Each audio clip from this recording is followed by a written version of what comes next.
Shalom, kamu adalah orang yang berharga di mata Tuhan. Dan kembali bersama dengan saya, Pendeta Muda Maruli Pongilatan. Pada saat ini saya akan membagikan perenungan yang terfokus dalam Daniel pasal yang ke-8. Berbicara mengenai tentang Daniel pasal yang ke-8, ini adalah berisi mengenai tentang penglihatan yang ditujukan langsung kepada Daniel. Dan kalau kita melihat dalam Daniel pasal yang ke-8 ayat yang pertama, penglihatan ini terjadi pada tahun ketiga dalam pemerintahan Raja Belsasyar. Sesudah Daniel mendapat kail di pasal yang ketujuh, maka segera Daniel mendapatkan kail yang berikut di Daniel pasalnya yang ke-8. Nah, adapun dua binatang yang akan diceritakan di dalam Daniel pasalnya ke-8 ini ialah berbicara tentang domba jantan dan kambing jantan. Apakah itu? Ini adalah merupakan adanya hubungan atau keterikatan satu sama lain dengan nubuatan akhir masa.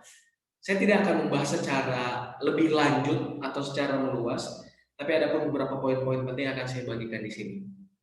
Yang pertama, kita akan lihat dalam domba jantan ini yang terfokus dalam Daniel pasalnya ke-8 ayatnya yang kedua sampai dengan ayatnya yang ke-8.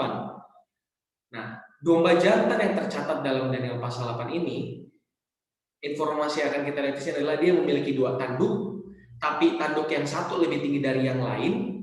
Nah, tanduk ini lebih tinggi, ya, tanduk yang lebih tinggi itu tumbuh terakhir.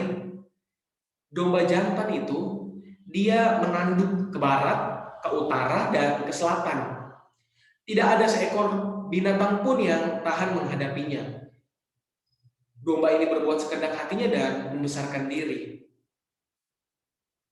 Lalu, itu kalau tadi informasi mengenai tentang domba jantan. Dan informasi mengenai tentang kambing jantan,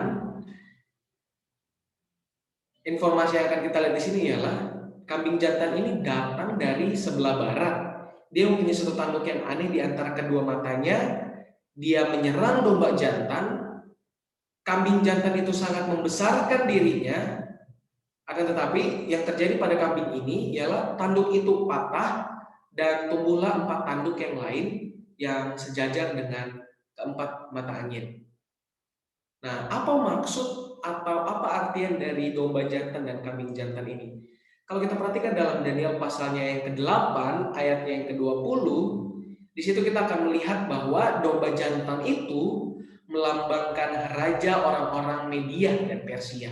Jadi dada dan lengan dari perak itu yang dilambangkan juga di Daniel pasal 7 mengenai tentang beruang seperti itu.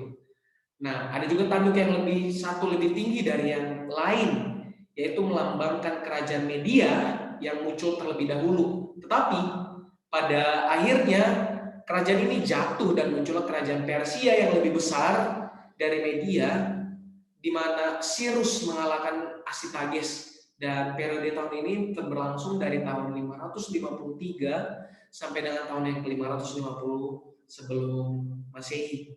Seperti itu. Nah, bagaimana dengan kambing jantan? Kalau kita baca dalam Daniel pasal 8 ayat yang ke-21, kambing jantan itu melambangkan Yunani, kerajaan Yunani yang pinggang dari perunggu yang digambarkan dalam Daniel pasal 7 sebagai binatang macan tutul.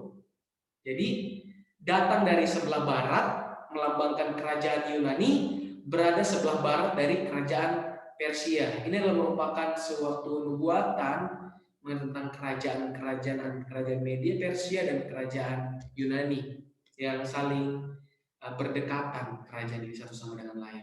Satu tanduk yang aneh ialah melambangkan Alexander yang agung, dan itu tercatat dalam Daniel pasal yang ke-7, ayat yang ke-6, Daniel pasal 11, ayat yang ke-3 dan ke-4.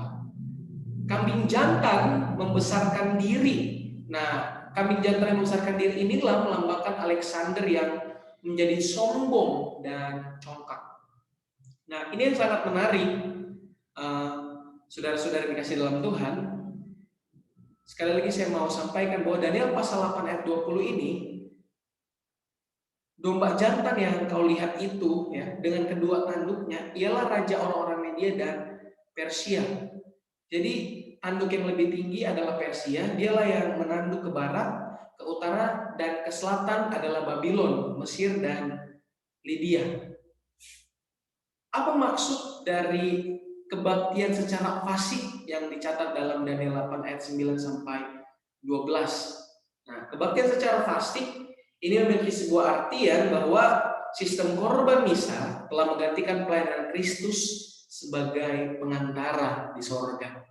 Dan kebenaran dihempaskan ke bumi, mengartikan kebenaran dicampur dengan tradisi gereja dan mengaburkannya dengan tahyul. Nah, inilah yang menarik dalam pembelajaran Daniel pasal 8 ini. Ya kan, jadi kebenaran digantikan dengan ajaran-ajaran tahyul yang mungkin biasa kita kenal dengan ajaran-ajaran nenek moyang dan sebagainya. Ada juga informasi yang akan kita lihat dalam Daniel pasal 8 ayat yang ke-14. Di situ berbicara tentang 2300 hari yang sama dengan 2300 tahun. Dan periode tahun ini dimulai dari 457 before Christ pas sampai dengan 1844 Masehi. Dalam sejarah kekristenan sendiri, 1844 dikenal sebagai tahun kekecewaan. Sehingga muncullah pada saat itu gerakan yang dikenal dengan gerakan menantikan kedatangan Yesus yang kedua kali. Orang Kristen pada masa itu mengira bahwa oleh perhitungan nubuatan yang dilakukan bahwa Yesus akan datang ke dunia pada tanggal 22 Oktober 1844. Ini adalah merupakan perhitungan yang keliru kala itu. Jadi banyak orang-orang Kristen yang kala itu mereka menjual harta mereka, mereka menjual kepunyaan mereka, dan mereka berpikir bahwa Yesus akan datang pada tanggal 22 Oktober 1844. Dan ini adalah merupakan perhitungan yang salah. Sehingga nubuatan inilah yang dikenal pada tahun 1844 yang telah terjadi dikenal sebagai tahun kekecewaan atau di mana masa kekecewaan besar umat-umat Kristen kala itu.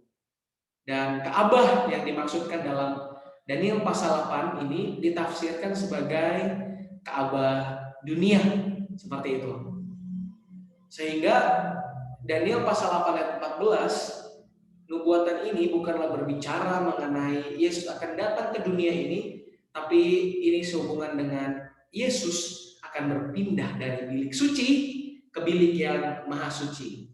Demikianlah ringkasan atau pembelajaran yang bisa saya bagikan dalam Daniel pasal 8 yang sudah kita bahas pada saat ini. Sehingga menjadi kesimpulan dalam pelajaran ini ialah Daniel pasal 8, jika saya mau simpulkan di sini informasi-informasi yang kita telah pelajari bersama ialah meninggalnya Alexander dan pecahnya kerajaannya genap seperti yang diwahyukan. Itu poin yang pertama. Poin yang kedua, kepausan Romawi muncul dari kerajaan Romawi kafir. Pelajaran yang ketiga ialah kepausan Romawi menggantikan pelayanan keimamatan Kristus yang secara terus-menerus di sorga dengan korban misa atau pengakuan dosa. Yang keempat ialah pemulihan tempat kudus, melukiskan penghakiman di bilik yang maha suci, dan bukan kedatangan Yesus yang kedua kali. Jadi itu yang tadi saya sampaikan bahwa tahun 1844 bukanlah berbicara mengenai tentang Yesus datang ke dunia ini, tapi Yesus berpindah dari perannya ya sebagai imam dari bilik yang suci berpindah ke bilik yang maha suci. Sehingga yang terakhir ialah Yesus sejak 1844 memasuki bilik maha suci sorga untuk mengadakan hari Kerafirat, dan bila mana ia keluar dari sana, itulah kedatangan Yesus yang kedua kali. Demikianlah pelajaran singkat perenungan dalam Daniel pasal 8 yang bisa saya bagikan. Mudah-mudahan dapat membuat kita menjadi mengerti apa ini Daniel pasal 8. Apa maksudnya tanda-tanda ini? Tuhan Yesus memberkati kita. Shalom.